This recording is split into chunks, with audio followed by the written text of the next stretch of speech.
ਸਾਡੀ ਇਹ ਨੇਜ਼ਾਬਾਜ਼ੀ ਜਿਹੜੀ ਹੈ ਇਹ ਸਾਡੀ ਪੰਜਾਬ ਦੀ ਰਾਵੀ ਦੀ ਬੜੀ ਸਕਾਫਤ ਹੈ ਤੇ ਇਸ ਨੂੰ ਜੀ ਇਹ ਜਿਹੜੀ ਸਾਡੀ ਸਕਾਫਤ ਇਹਨੂੰ ਪ੍ਰਮੋਟ ਕਰਨਾ ਚਾਹੀਦਾ।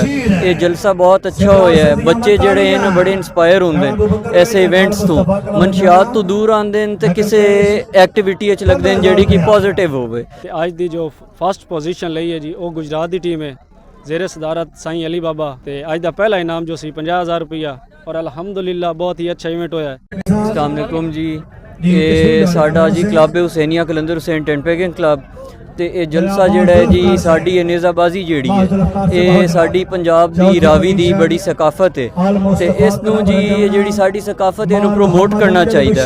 ਇਹ ਜਲਸਾ ਬਹੁਤ ਅੱਛਾ ਹੋਇਆ ਹੈ। ਬੱਚੇ ਜਿਹੜੇ ਇਹਨਾਂ ਬੜੇ ਇਨਸਪਾਇਰ ਹੁੰਦੇ ਨੇ ਐਸੇ ਇਵੈਂਟਸ ਤੋਂ, ਮਨਸ਼ਿਆਤ ਤੋਂ ਦੂਰ ਆਉਂਦੇ ਨੇ ਤੇ ਕਿਸੇ ਐਕਟੀਵਿਟੀ ਵਿੱਚ ਲੱਗਦੇ ਨੇ ਜਿਹੜੀ ਕਿ ਪੋਜ਼ਿਟਿਵ ਹੋਵੇ ਤੇ ਇਹ ਬਹੁਤ ਹੀ ਪੋਜ਼ਿਟਿਵ ਐਕਟੀਵਿਟੀ ਹੈ। ਐਸੀ ਪੋਜ਼ਿਟਿਵ ਐਕਟੀਵਿਟੀਜ਼ ਨੂੰ ਪ੍ਰਮੋਟ ਕਰਨਾ ਚਾਹੀਦਾ ਹੈ ਤੇ ਮਨਸ਼ਿਆਤ ਦੇ ਸਭ ਤੋਂ ਵੱਡਾ ਜਿਹੜਾ ਅਸਰ ਪੈਂਦੀ ਹੈ ਉਹ ਇਹ ਚੀਜ਼ ਹੈ ਬੱਚਿਆਂ ਦਾ ਦਿਮਾਗ ਜਿਹੜਾ ਹੈ ਬਿਲਕੁਲ ਡਾਇਵਰਟ ਹੋ ਜਾਂਦਾ ਹੈ ਤੇ ਬਾਕੀ ਇਹ ਸਾਡੀ ਸਕਾਫਤ ਹੈ, ਸਾਡੇ ਖੂਨ ਵਿੱਚ ਸ਼ਾਮਿਲ ਹੈ ਤੇ ਇਹੋ ਜਿਹੀ ਚੀਜ਼ਾਂ ਬਰੀਡਿੰਗ ਪ੍ਰੋਗਰਾਮਸ ਨੂੰ ਤੇ ਇਹ ਸਾਡਾ ਨੇਜ਼ਾਬਾਜ਼ੀ ਦੇ ਜਿਹੜੇ ਇਵੈਂਟਸ ਹਨ ਇਹਨਾਂ ਨੂੰ ਪ੍ਰਮੋਟ ਕਰਨਾ ਚਾਹੀਦਾ ਹੈ ਤਾਂ ਕਿ ਜਿਹੜੇ ਬੱਚੇ ਨੇ ਉਹਨਾਂ ਦਾ ਖਿਆਲ ਜਾਵੇ। ਐਜੂਕੇਸ਼ਨ ਜਿਹੜੀ ਹੈ ਉਸ ਤੋਂ ਬਾਅਦ ਇਹ ਸਪੋਰਟਸ ਐਕਟੀਵਿਟੀਜ਼ ਜਿਹੜੀਆਂ ਹਨ ਇਹ ਬਹੁਤ ਫਾਇਦੇਮੰਦ ਹਨ। Thank you. औज़ बिल्लाहि मिनश शैतानिर रजीम बिस्मिल्लाहिर रहमानिर रहीम।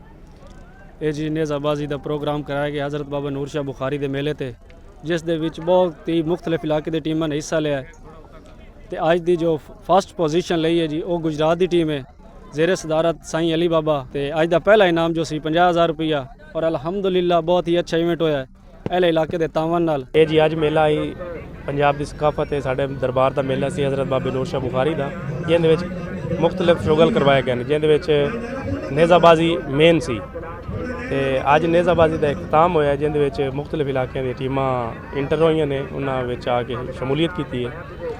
ਉਸ ਤੋਂ ਬਾਅਦ ਇਹਨਾਂ ਦੀ ਸਰਪ੍ਰਸਤੀ ਆਲਾ ਜਿਹੜੇ ਸਨ ਉਹ ਪੀਰ ਅਲੀ ਬਾਬਾ ਸਨ ਸਾਈਂ ਕੁਤਬ ਅਲੀ ਸ਼ਾਹ ਦੇ ਤੇ ਉਸ ਤੋਂ ਬਾਅਦ ਹੈ ਮੇਲਾ ਇੰਤਜ਼ਾਮੀਆਂ ਬੜਾ ਅੱਛਾ ਸੈਟਅਪ ਕੀਤਾ ਤੇ ਨਾਲ ਅੱਛਾ ਇੰਤਜ਼ਾਮ ਹੋਇਆ ਅਲਹਮਦੁਲਿल्लाह ਤੇ ਨੇਜ਼ਾਬਾਜ਼ੀ ਦਾ ਇਖਤਾਮ ਹੋਇਆ ਤੇ ਸਾਡੇ ਇਹ ਇੱਕ ਪੰਜਾਬ ਦਾ ਸਕਾਫਤ ਹੈ, ਕਲਚਰ ਹੈ ਜਿਹਨੂੰ ਅਸੀਂ ਪ੍ਰਮੋਟ ਕਰ ਰਹੇ ਹਾਂ। ਸਾਡੇ ਮਤਲਬ ਕਿ ਦੋਸਤ ਐਸਨ ਭਾਈ ਔਰ ਦੂਸਰੇ ਭਾਈ ਸਰਦਾਰ ਬਿਲਾਵਲ ਕਾਟੀਆ, ਭਾਈ ਤੈਮੂਰ, ਸਾਰੇ ਜਿਨ੍ਹਾਂ ਦੀ ਸਾਰਿਆਂ ਦੀ ਕੋਸ਼ਿਸ਼ ਦੇ ਨਾਲ ਅਸੀਂ ਅੱਜ ਇਸ